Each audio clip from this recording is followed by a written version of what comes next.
자, 오늘 사무엘하 2장은 이제 사울이 죽고 다윗이 왕이 되는 과정에서 첫 단추에 대한 이야기를 그 역사적 사실을 담고 있는 부분입니다. 자, 다윗은 사울이 죽이려고 해서 도망 다녔죠. 그러다가 이제 막 도망 다니다가 이제 막 천신만고 끝에 블레셋까지 갔는데 이제 블레셋에서 무슨 운명의 장난인지 이제 사울과 대적하는 전투에 나갈 뻔했는데 열외를 시켜주죠. 열외를 시켜줘가지고 이제 그 전투에는 참가하지 않게 돼서 다행히 불행 중 다행으로 이제 그 전투에 참가하지 않았는데 안타깝게도 그 전투에서 이제 사울이 죽습니다. 우리가 알다시피 그 길보아산에서. 자, 이 사울이 죽었다는 소식을 다윗이 전해 들었습니다. 여기서 다윗이 취한 행동이 참 우리에게 많은 바를 시사해주고 있습니다. 누군가 다윗 이제 1장에서 사무엘하 1장에서 어떤 사람이 찾아오죠. 이 소식을 다윗한테 전하려고 찾아왔습니다. 어떤 사람이 전쟁터에서 막 이렇게 됐는데 사울이 죽었다. 사울이 죽었는데 사울을 내가 죽였다.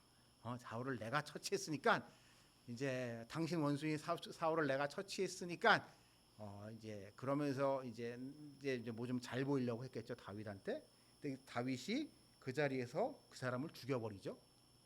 1장에서 보면 죽여버리고 이제 사울과 자기 친구 요나단에 대한 이제 잘 아시다시피 애가 조가를 지어서 그들의 죽음을 애도하고 난 다음에 이제 장면이 바로 이 장면입니다. 자, 여러분, 우리가 이걸 좀 이해해야 돼요. 여러분, 우리가 그러니까 구약 성경의 역사서를 읽을 때 사무엘 상하랑 열왕기 이 내용이 나중에 보면 역대기하고 내용이 겹치는 부분이 많아요. 시기적으로 겹치는데 내용이 조금 틀립니다. 내용이 조금 틀려요. 내용이 약간 틀려서 두 개를 이렇게 좀 이렇게 병행해서 우리가 읽을 필요가 있어요. 병행해서 읽다 보게 되면 우리가 그 구약, 그러니까 이스라엘 왕국 시절에 이스라엘의 상황을 좀 더 현실적으로 이해하기가 쉽습니다. 자, 이스라엘이란 나라는 아브라함과 다윗과 야곱의 후손이라고 자처하는 애굽에서 탈출한 출애굽해서 가나안 땅을 정복한 12지파들의 공동체입니다. 그리고 12지파의 공동체가 되는 그 중심에는 여호와 하나님을 섬기는 아브라함과 이삭과 야곱의 하나님을 섬기는 그 신앙 공동체예요. 자, 근데 우리가 여러분이 쭉 읽다 보면은 뭐가 있냐면 그 중에 유다 지파가 압도적으로 큰 지파입니다. 유다 지파가 인구수나 국력이나 모든 거로 봤을 때 아무리 작게도 30%, 많이 보게 되면 40%, 30-40% 정도가 유다 지파예요. 그리고 나머지 11지파, 12지파가 돼 있기 때문에 이게 나중에 우리 알다시피 솔로몬 이후에 남유다와 북이스라엘로 분열된 이유도 그런 건데, 그러니까 유다 지파가 제일 큰데 그렇다고 유다 지파가 혼자 독주를 하게 되면, 그러니까 독점을 하게 되면 나머지 10개 지파들은 이제 그 공동체 내에서 그 연맹 내에서 이제 자기네들의 존재감이 없어지잖아요. 그런 거에 대한 불만이 있고 그런 갈등이 늘 있었습니다. 그래서 하나님은 희한하게도 이 12지파 중에 가장 약했던 지파, 가장 수적으로도 적고 땅도 조금이고 위치도 희한하게 북이스라엘과 남유다 딱 중간에 있어서 가장 위치도 애매했던 베냐민 지파의 사울을 왕으로 세우셨어요. 그래서 여러분, 사울이 처음으로 왕이 됐을 땐 다들 반응이 뭐예요? 뭐 저런 애가 왕이 됐어 하면서 다들 이제 왕으로 별로 이렇게 인정을 안 하잖아요. 그러다가 이제 지난번에 제가 이제 살폈듯이 이제 그런 전투를 통해서 하나님이 그가 이제 왕으로 이제 사람을 인정을 받게 되는 과정을 겪었지만 사울은 그 이후에도 보게 되면 끊임없이 자기가 소수파라는 거에 대한 열등감에 시달리고 있습니다. 시달려서 그러니까 사람을 골고루 못 써요. 그러니까 자기네가 쪽수도 얼마 안 되는데 전부 자기가 믿을 수 있는 자기 지파 사람들, 자기 집안 사람들만 너무 과하게 중용을 하다 보니까 이게 점점 이제 사이가 틀어지게 되고, 그러는 와중에서 가장 사이가 나빠진 게 유다 지파입니다.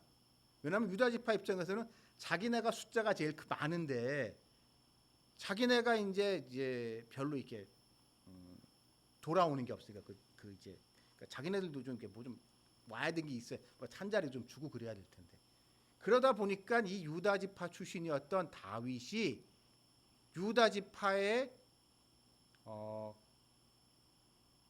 추대를 받아서 일단 유다 지파의 왕으로 쉽게 등극이 됩니다. 지금 오늘 이 본문의 말씀에서 보게 되면 사실 이 유다 지파의 왕으로 다윗이 되는 과정은 아주 엄밀히 놓고 보게 되면 약간 시비 걸 수 있는 여지가 조금 있어요. 왜냐하면 여러분, 왕이 되려고 하게 되면 뭐를 해야 되죠? 대관식을 해야 될 거 아니에요. 이스라엘에서 대관식에서 제일 중요한 게 뭘까요? 대제사장 기름 부어줘야 되거든요. 물론 사무엘이 그 전에 기름 부어주긴 했지만 그건 어떻게 보면 이렇게 왕이 될 거다라는 예언이었지. 그리고 냉정하게 사무엘은 대제사장은 아니거든요. 냉정하게 사무엘은 대제사장이 아닙니다. 그 사람은 그러니까 제사장의 제자이기는 했지만 사무엘은 레위 지파가 아니었기 때문에 여러분 이게 에브라임 지파거든요. 아주 족보로 냉정하게 따졌을 때 그 이제 사무엘이 위대한 하나님의 사람인 거는 맞지만 사울이 과연 그러니까 사무엘이 과연 왕에게 기름 부을 만한 처지에 있는 셈이냐라고 해서 약간 논란의 여지가 있단 말이에요. 그러니까 그러기 때문에 다윗은 최대 다수 지파인 유다 지파의 지지, 그리고 유다 지파의 중심지였던 헤브론을 장악하고 그 지역을 확실한 자기의 바운더리로 삼았기 때문에 표면적으로는 권력 기반을 충실히 다졌단 말이에요. 자, 근데 여기서 다윗의 위대함을 볼 수 있습니다. 다윗은 여기서 제일 먼저 하는 게 뭐죠? 오늘 본문에서 보게 되면 사울 왕의 유해를 수습한 길르앗 야베스 사람들한테 감사하다는 표현을 보내는 걸 제일 먼저 합니다. 이게 되게 흥미로운 게 뭐냐면요, 사울의 자식들 중에 전쟁터에 나가지 않아서 죽지 않아서 왕이 됐었던 미스보셋도 그러지 않았거든요. 무슨 얘기인지 이해가 되세요? 그러니까 사실 그거를 해야 되는 게 이게 정통성이라는 게, 권력의 정통성이라는 거는 되게 중요한 겁니다. 권력의 정통성이라는 거는 특히 오늘날에 우리에게 정통성에서 제일 중요한 거는 선거에서 많은 표를 얻는 거라면 고대 사회에서 그러니까 근대화 이전의 왕족 사회에서는 이 혈통을 이어가는 게 제일 중요해요. 근데 솔로몬은 그러니까 다윗은 첫째 사울의 사위가 됐잖아요. 사위가 됐기 때문에 이게 사위가 된다는 게 그래서 중요한 거예요. 다윗이 자기가 사울의 사위인 걸 되게 강조하잖아요. 그리고 그 딸을 달라고 되게 이제 약속을 지키라고 막 닥달을 하는데, 이게 사위가 됐기 때문에 최소한의 혈통적인 근거가 생겨요. 사울이 됐기 때문에, 가족이 됐기 때문에. 자, 이런 상황 속에서 쉽게 말하면 자기 장인어른이 돌아가셨는데 상주 노릇을 사위가 한 거예요. 무슨 얘기인지 이해가 되세요? 아들이 멀쩡히 살아있는데 아들은 지가 왕 되느라고 정신이 없고 사위가 상주 노릇을 하면서 사울은 주도권을, 그러니까 이 다윗은 이 사울 이후에 주도권을 장악을 해 나가는 겁니다. 이게 사울이 이런 면에서 그러니까 성경을 보게 되면 되게 희한한 게 부분이니까 하나님이 왜 우리가 그런 생각 제가 가끔 해요. 왜 하나님은 이렇게 권력 기반이 없는 사울을 처음에 왕으로 세우셨으며 이 사울이 있고 난 이후에 엉뚱하게 또 다윗이라는 사람을 또 왕으로 준비를 하셨으면서 이스라엘 역사를 이렇게 만들어 가셨는지를 갖다가 이제 머릿속에서 생각을 하다 보면은 참 하나님의 이 섭리가 되게 이제 대단하다라는 생각을 들어요. 그러면서 이 다윗이라는 사람이 얼마나 용의주도하게 자신이 권력의 자리에 올라가기 위해서 준비해 가는지를 그 시대를 때를 대비해 가는지를 본인은 그 당시 의식을 하지 못했겠지만 이게 어떻게 운명적으로 찾아오는 그런 거를 오늘 이제 제가 이 말씀에서 볼 수 있습니다. 그러니까 이게 조금 이제 시의적절한 얘기인지는 모르겠는데 그 영화 서울의 봄 보신 분, 서울의 봄 영화 하고 있는 거 아세요?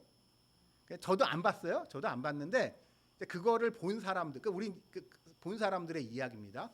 그 영화는 다큐멘터리 같이 최대한 팩트 그 자체를 전했다고 하더라고요. 왜냐하면 그건 되게 논란이 많을 수밖에 없는, 그러니까 먼 얘기가 아니고 불과 이제 그 시대에 그 자리에 있었던 사람들의 대부분은 지금 살아있거든 아직도. 그래서 논란의 여지가 많아요. 그리고 그거에 있어서 하여튼 그것 때문에 고통을 겪은 사람들도 아직도 살아있기 때문에 그거에 대해서 그냥 되게 담백하게 아주 담백하게 이야기를 그걸 다큐멘터리식으로 했다고 하는데 그 사람들의 이제 보고 난 사람들의 반응, 아무래도 남자들이 그런 영화 좋아하잖아요. 그러니까 남자들이 좀 많이 본 것 같고 남자들의 반응을 보면 이거 같더라고요. 전두환이라는 사람이 참 재밌는 사람이다라는 거예요. 그 사람은 자기가 대통령이 될 거라고는 꿈에도 생각을 했던 적이 없던 사람이에요. 그 유신 시절에 지금은 상상이 안 가겠지만은요. 어떤 일, 그러니까 내가 권력의 야심을 보인다. 큰일 나는 거예요. 꿈에도 그런 생각하면 안 돼요.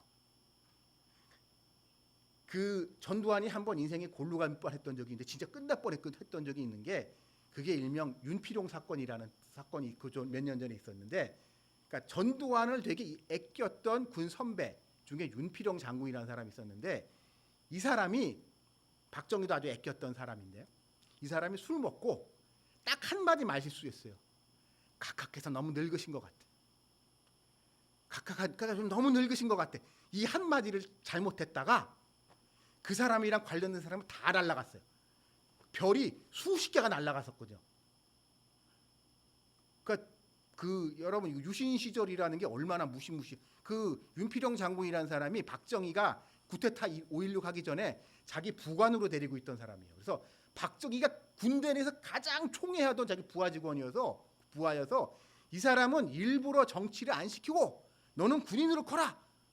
군은 네가 이끌어야 된다라고 해서 당연히 다음에 합참의장하고 국방부 장관하고 시키려고 해서 군에서 요직을 거쳤던 사람이고, 그러니까 그 사람 밑으로 이제 사람이 다 줄 서는 거예요. 그 줄 섰던 사람 중에 한 명이 전두환이었고, 그래서 전두환도 거기 줄 서가지고 같이 골로 갈 뻔했는데 전두환은 이제 왜 살아났냐? 장인어른 때문에 살아났어요. 장인어른이 전두환이 되게 이제 존경했던 군 선배였거든요. 그래서 장인어른이 결국 자기 이제 사위 좀 한번 좀 봐줘, 우리 사위 한번 봐줘 해서 전두환이 정말 간신히 살아났거든요. 그러니까 이제 그런 사건들이 있는 사람에서 내가 감히 권력 이런 꿈도 못. 더군다나 그 당시 전두환은 아직 소장이에요. 별 두 개, 별 하나에서 이제 막 별개 두 개 때문에 위에 있는 별 많은 선배들 많은데 자기는 꿈도 못 꾸지. 근데 어찌 하다 보니까 12.6 사태가 벌어졌고 12.6 사태를 본인이 조사하게 됐고 조사하는 과정에서 여차하다 보니까 그런 일까지 벌어지게 된 거예요. 1.2.1.2라는 우리가 얘기하는 이제 육군 참모총장을 비롯한 자기 군의 선배들을 이제 한마디 모조리 한 방에 일방타진하는 이런 뭐 혁명이지 사실상. 무혈 쿠데타를 일으키게 되는데 전두환은 그런 그 모습을 보면서 사람들이 권력이라는 게 무엇인가에 대해서 우리가 좀 생각을 해봅니다. 우리는 권력이라는 거에 대해서 지나치게 좀 낭만적인 생각을 할 때가 있어요. 그러니까 너무 정치인하게 되면 권력자가 되면 착한 사람, 나 같은 사람을 우리가 기대하는 게 있잖아요. 근데 여러분 나 같은 사람이 대통령 하면 될까요? 나 같은 사람이 대통령 되면 절대 안 돼요. 대통령이라는 것은 권력이 많은 권력을 가지고 있다는 것은 더 많은 결정을 해야 된다는 거고, 이 결정을 하는 과정에서 어쨌든 손에 피 묻혀야 되는 겁니다. 모든 사람을 다 만족시켜 줄 수가 없어요. 권력 가지고 있는 사람, 많이 가진 권력자들은. 이 사람 저 사람 이해 충돌이 일어났을 때 결국 조정해 주는 게 권력자의 역할이거든요. 그렇게 그런 걸 모습을 근데 그 영화 속에서 전두환을 보게 되면 그 짧은 찰나의 순간 그 하룻밤 사이에 일어나는 일인데 그 사이에 정말 기민하게 대처를 하더라. 그래서 자기한테 온 기회를 딱 한 번에 낚아챘다. 정말 자기한테 일생에 한 번 올 기회를 딱 한 번에 낚아채가지고 대통령까지 된 거고 어쨌든 뭐 역사에 남는 인물로 지금 우리가 됐는데 이렇게 권력을 장악하려고 하게 되면 사람이 이렇게 권력 의지와 함께 이런 현명함을 권력의 속성을 잘 이해해야 됩니다. 근데 그런 면에서 다윗은 참 준비를 철저하게 했어요.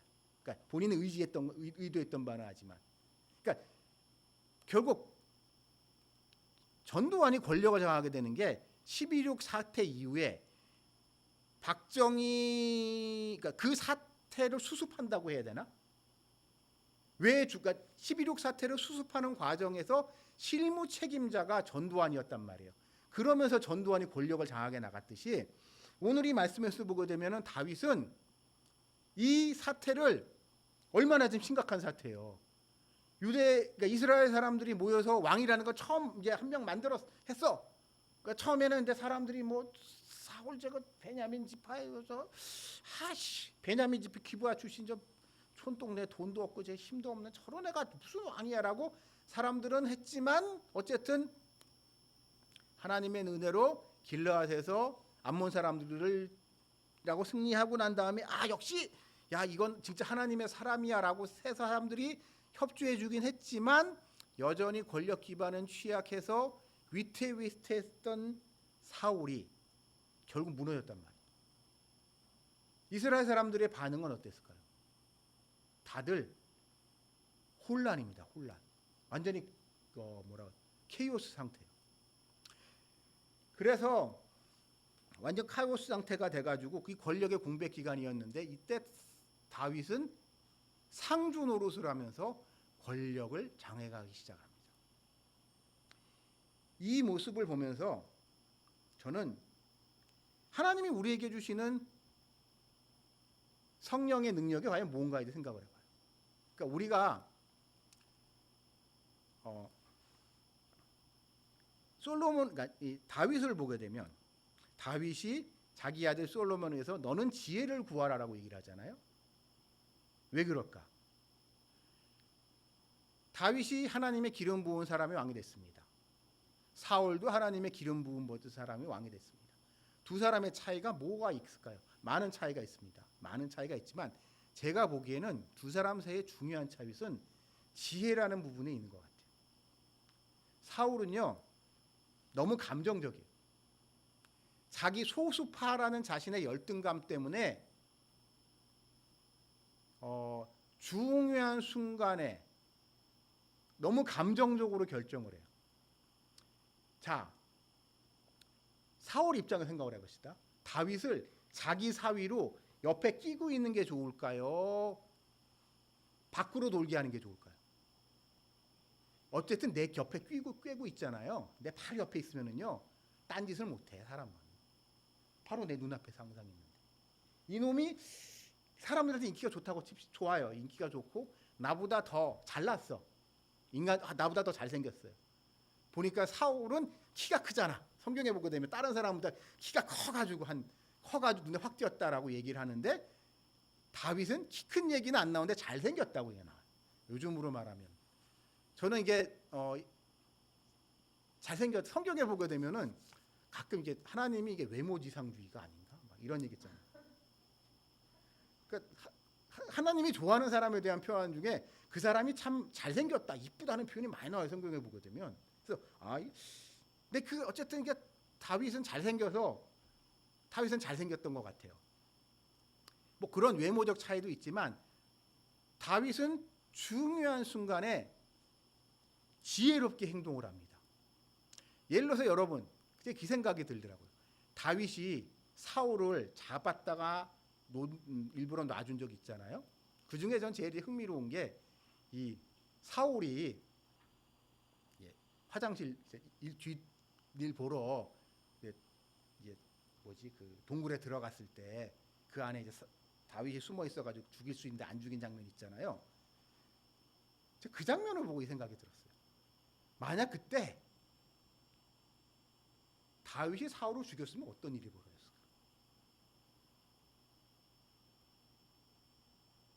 다윗도 죽지.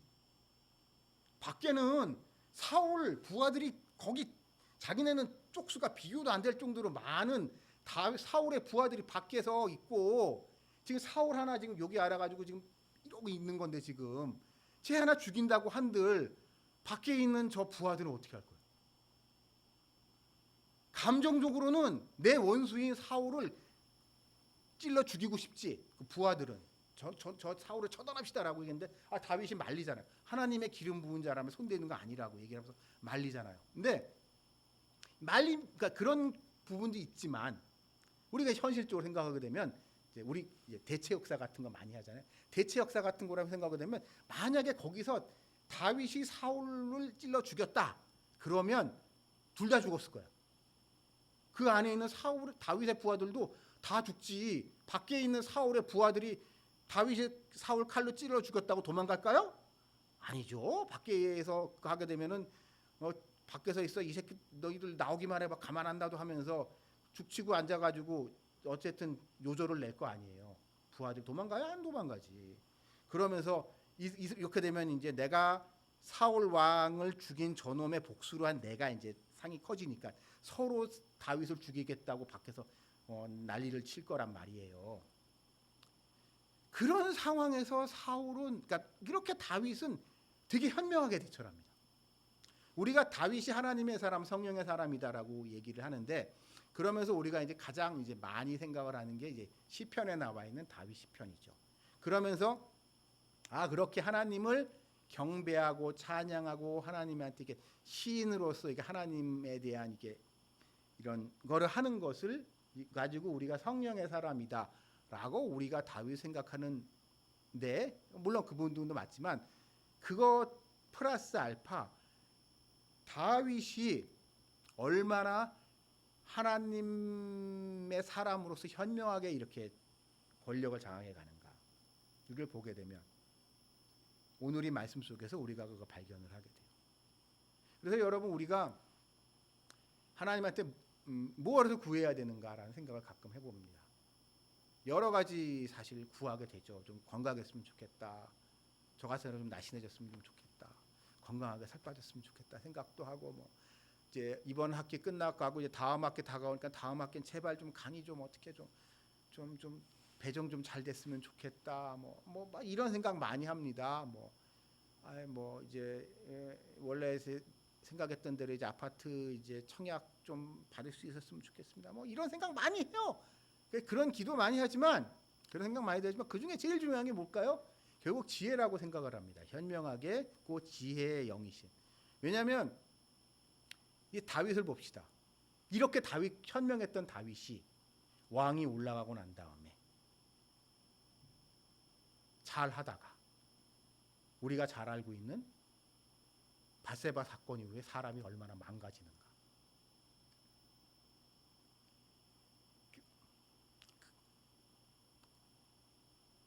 그런 걸 보면 지혜롭게 행동하는 사람이었다면 다윗이 그러니까 사람이요 잘나지잖아요. 내가 나의 지혜를 내 지혜에 자꾸 의존하게 돼요. 하나님이 주시는 성령님이 주시는 이 지혜가 아니라 그러다 보면은 사람은 망해갑니다. 교만은 패망의 선봉이라는 말씀. 여기 계신 분 그리고 제가 이 말하는 전들한테 좀 간곡히 좀 부탁을 드리고 싶은 게 여러분 우리 있잖아요. 특별히 아마 지금 제가 지금 전하는 이 이야기를 듣는 분들 다들 아마 앞으로 멋진 날들이 여러분들한테 올 거라고 생각합니다. 여러분들은 잘 될 거예요. 근데 여러분들이 잘 됐을 때 이 말 이거 한 가지는 좀 명심해 주십시오. 사람이요, 잘 나갈 때 조심해야 됩니다. 잘 나갈 때일수록 하나님한테 무릎 꿇고 하나님한테 어떻게 내가 살아야 될지 지혜를 구해야 됩니다. 제가 어저께 좀 황당한 일이 있었어요. 어저께 황당한 일. 누구 돌잔치에 갔습니다. 실명을 얘기해도 될까요? 하지 마. 우리 알고 있는 어떤 형제가 자기의 돌이라고 와달라고 해서 어제 이제 점심 때 갔어요. 갔는데 하여튼 사람들이 많이 왔는데 아는 사람은 아무도 없더라고요.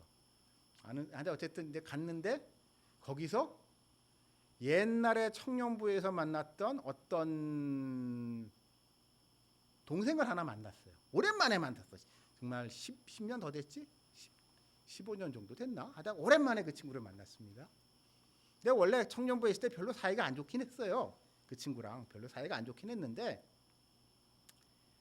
하여튼 근데 걔가 요즘 좀 잘 나가거든. 잘 나가요, 그 친구가. 그래서 저는 이제 의례상 야, 반갑다, 야. 야, 그동안 잘 지냈냐? 하면서 야, 요즘 너 잘 나가더라, 야. 너 유튜브 나 잘 보고 있어, 요즘. 너 요즘 야. 그렇게 얘기를 했거든요. 근데 야가 씹는 거야, 그거를.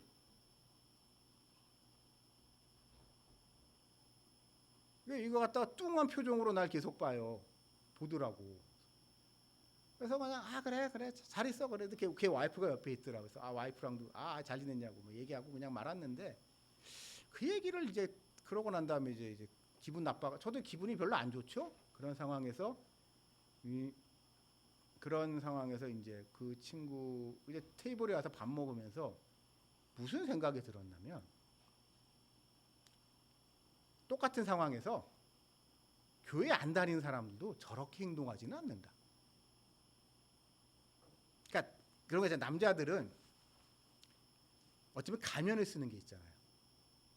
그러니까 오랜만에 만나는 친구, 오랜만에 만나는 동창, 오랜만에 만나는 뭐 직장 동료, 옛날 동료들 많아, 아이가 살다 보면. 근데 걔 중에 이제 잘 나가는 사람, 못 나가는 사람, 뭐 옛날에 사이 좋았던 사람, 지금도 사이 나쁜 사람, 뭐 이런 거 많단 말이에요.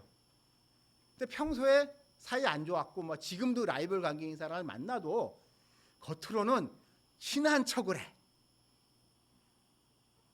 똑같은 상황에서 야, 너 잘 나가더라. 형님 제가 다 형님 덕택이죠라고 한다던가 아니에요. 제가 뭐 별거 아니야. 괜히 그런 척해요. 인간들은 뒤돌아서 속으로는 저 재수 없는 인간 오늘 여기서 왜 만났어라고 할지라도 그 앞에서는 좀 심하게 철면피를 깔 정도로 되게 정치적으로 행동하는 게 세상 사람들이에요. 근데 내가 이 얘기를 왜 하냐면 그러고 나면 이제 집에 와서 곰곰이 생각합니다. 교회 다니는 사람들이 근데요 그런 면에 있어서 되게 유치해. 그러니까 이게 교회 안 다니는 사람들에 비해서 교회 다니는 사람들이 그런 일이 덮쳤을 때 훨씬 더 이렇게 무례하게 행동을 한다고 해야 되나? 그러니까 이게 그 상대방에 대해서 내가 그 사람을 좋아하고 이게 문제가 아니라 그냥 한국 사회에서 한국뿐만 아니에요. 어느 나라 다 똑같아. 거는 미국 애들도 똑같고 일본 애들도 똑같고 중국 애들도 똑같고 어느 나라 다 똑같아요. 사람 사는 데다 똑같아. 그냥 거기서 상대방이 나 친한 척 해주면 나도 그 사람한테 친한 척 해주는 거는 그냥 어느 동네나 북한도 똑같을 거라고 생각을 해요. 사람 사는 거 다 똑같은 건데 이 상황에 교회 다니는 사람들을 보게 되면 옹졸한 인간들이 이렇게 많아요. 쪼다같이. 그래서 우리가 하나님한테 과연 구해야 될 게 뭐냐라는 생각을 다시 한번 해보게 됐습니다. 어제 그 일이 겪으면서. 자, 지금 솔로몬을 봅시다. 저 다윗을 봅시다. 다윗이 속으로 무슨 생각을 했을까요? 여러 생각이 들었을 거예요. 그 중에 한 가지가 솔직히 말해서 이제 내가 진짜 왕이 됐나 뭐 이런 생각도 들고 뭐 하여튼 여러 가지 복잡 미묘한 생각이 들었겠지만 어쨌든 표면적으로 다윗이 하는 행동은 사람들이 좋아할 수밖에 없는 현명하고 지혜로운 행동을 하고 있습니다. 그렇기 때문에 우리는요, 우리가 이런 돌발 상황이 됐을 때 이렇게 지혜롭게 행동할 수 있도록 하나님한테 성령님이 이런 지혜의 영을 우리에게 채워주시기를 기도해야 되지, 기대하면서 그것을 통해서 우리가 많은 기독교인이 그게 부족해서 세상에서 욕을 먹어요. 저는 이제 교회 안 다니는 사람들이 왜 교회를 안 다닐까 막 이런 생각을 하다가 그 중에 한 가지가 교회 다니는 사람들은 싸가지가 없다는 얘기들을 많이 해요. 교회 다니는 사람들은 무례하다, 지네밖에 모른다는 얘기들을 많이 합니다. 저는 그 얘기가 들었고 갸우뚱했는데 왜 그러는지 이제 신앙생활을 많이 하면 할수록 깨닫는 게 뭐냐면 우리가 하나님께 지혜의 영을 구한다 다 머리로 알면서도 그것을 너무 추상적으로 생각하는 거예요. 시험 문제 잘 풀고 이러는 거로 생각을 하는 거지 우리가 일상에서 어떻게 잘 대처하는 거는 보다는 그래서 우리가 그런 일을 겪었을 때 현명하게 대처할 수 있도록 지혜의 영을 주님께서 우리에게 부어주시고 그 지혜의 영에 순종하는 우리들이 됐으면 하는 바람이 어젯밤 오늘 들어서 여러분들과 이 이야기를 나눴습니다. 예. 그래서 제가 이 시선이라는 노래가 생각이 들더라고요.